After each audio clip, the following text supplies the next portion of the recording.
Hello guys, അപ്പോൾ വൈമോൾ സ്റ്റുഡിയോയിൽ ചപ്പൽസിൻ്റെ collection ഒരുപാട് വന്നിട്ടുണ്ട് കേട്ടോ. എന്ന് വെച്ചാൽ വൈമോൾ സ്റ്റുഡിയോ വലുതാക്കിയിട്ടുണ്ടല്ലോ, അപ്പോൾ അതിൻ്റെ ഭാഗമായിട്ട് ചപ്പൽസും ഡ്രസ്സിൻ്റെ എല്ലാം ടോപ്സൊക്കെ ഒരുപാട് നല്ല നല്ല കളക്ഷൻസ് ഉണ്ട് കേട്ടോ. അപ്പോൾ നമ്മൾ ഇവിടെ അടുത്ത കാര്യങ്ങളൊക്കെ ഉണ്ടെങ്കിൽ ഒന്ന് പോയി നോക്കിക്കോട്ടെ. ഓഫറും കാര്യങ്ങളും ഒന്നുമില്ല കേട്ടോ, ഒക്കെ പഴയ റേറ്റും കാര്യങ്ങളൊക്കെ തന്നെയാണ്. ഞാൻ ചോദിച്ചു പുതിയത് ഓപ്പൺ ആക്കിയതിൻ്റെ ഭാഗമായിട്ട് നല്ല ഓഫറൊക്കെ ഉണ്ടാവുമെന്ന് വെച്ചിട്ട് പോയതാണ്. പക്ഷെ ഇത് എന്നാലും ഇതൊക്കെ നല്ല റീസണബിൾ പ്രൈസാണല്ലോ, അതുകൊണ്ട് പിന്നെ വലിയ ഓഫറും കാര്യങ്ങളൊന്നും വേണ്ട ആവശ്യമില്ല.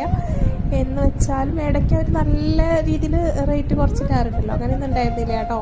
അപ്പം നല്ല നല്ല ടോപ്പുകളും ഒരുപാടുണ്ട്. അപ്പം നമ്മളെ കുഞ്ഞിപ്പണ്ണിനെ കൊണ്ട് പോയ കാരണം എനിക്കൊന്നും ഇട്ട് നോക്കാനോ കാര്യങ്ങളൊന്നും പറ്റില്ല കേട്ടോ. അപ്പോൾ ആ ഒരു ഡ്രസ്സാണ് ഞാൻ ഇട്ട് നോക്കിയിട്ടുള്ളൂ, പിന്നെ ഞാൻ ഒന്നും എടുത്തിട്ടുണ്ടായിരുന്നില്ല. വെറുതെ ഇതുപോലെ കുറേ വീഡിയോസും ഫോട്ടോസും എടുത്തൊക്കെ നടന്നു എന്നല്ലാണ്ട് വേറെ ഒരൊറ്റ ടോപ്പ് ഒന്നും വാങ്ങിയില്ല കേട്ടോ. ഞാൻ ഈ കണ്ണാടയുടെ മുന്നിൽ ഈ ഉണ്ണിനെ പിടിച്ച് നടക്കൽ മാത്രമേ ഉണ്ടായുള്ളൂ കേട്ടോ, കുറേ ഫോട്ടോസ് എടുത്തിട്ട്.